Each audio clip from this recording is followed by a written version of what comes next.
Welcome in, everybody. Brandon Vickery here from Valpo Sports Information. Glad to be joined by Valpo point guard Hannah Schaub after today's exhibition win against IU Northwest. And Hannah, maybe not the start to the game you were hoping for, but as a team you were able to recover after the first 10 or 15 minutes. What adjustments did you guys make in game? The big adjustment we made was on defense. We let them have middle drives, and that's not how we play defense. We forced to the baseline, so we gathered ourselves. We're like, we have to stop the ball, get it together, and then we eventually did. It was a nice performance for you. You were able to rack up 9 assists and do some scoring as well. How would you assess your own play today? I didn't realize that during the game, but I think dishing out all of our players hit every shot, so it's not really me, it's them. So I thank them for hitting their shots. So, yeah, overall, everyone played really amazing. Let's talk about your progress over the course of the season. You missed last season with the injury, coming back. What has that challenge been like of getting back to full strength, and where do you stand now? I think my biggest thing was confidence and mental toughness. I was kind of nervous with my knee, but it's way back in my head, and I think that I'm progressing, and I continue to do that throughout the season. It's an important part of the year going into conference play, a big game against Loyola on Sunday. Just what do you think the state of the team is right now, and how would you compare where the team is right now to maybe where you were a couple weeks ago? A couple weeks ago, I think we were still trying to get our chemistry together and get things flowing, but I really think that we've progressed, and we're ready for Sunday. We're ready for this conference, so I'm excited. There she is, Valpo point guard Hannah Schaub.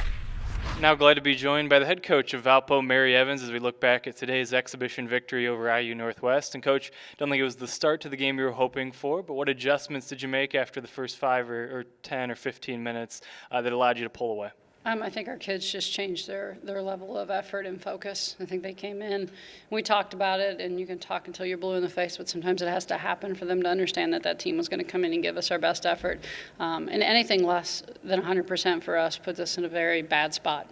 We have to give full effort every single night, and as soon as we drop down to 75 or 80%, then we bring anybody into the equation to beat us. So for us, I think it was a good lesson to learn that you have to respect the game of basketball and you have to play hard no matter who your opponent is, so that you can come out with the result that you're desiring.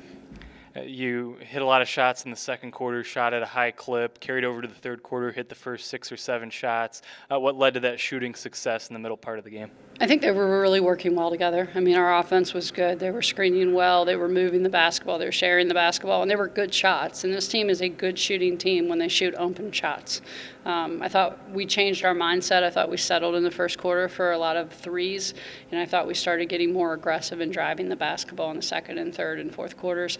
And anytime we are aggressive and we drive, we seem to get either good layups or we get better threes off of that penetration.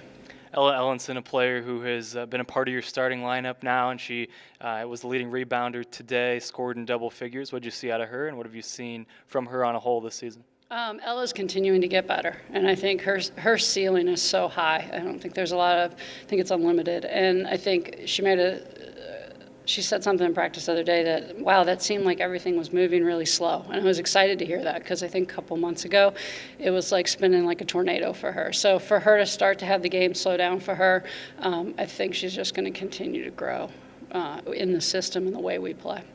There was a point where you subbed 5 players in, and the good news was you had 5 players to sub in. You're getting healthier. What's that like to start to see players like Maya Meredith come back?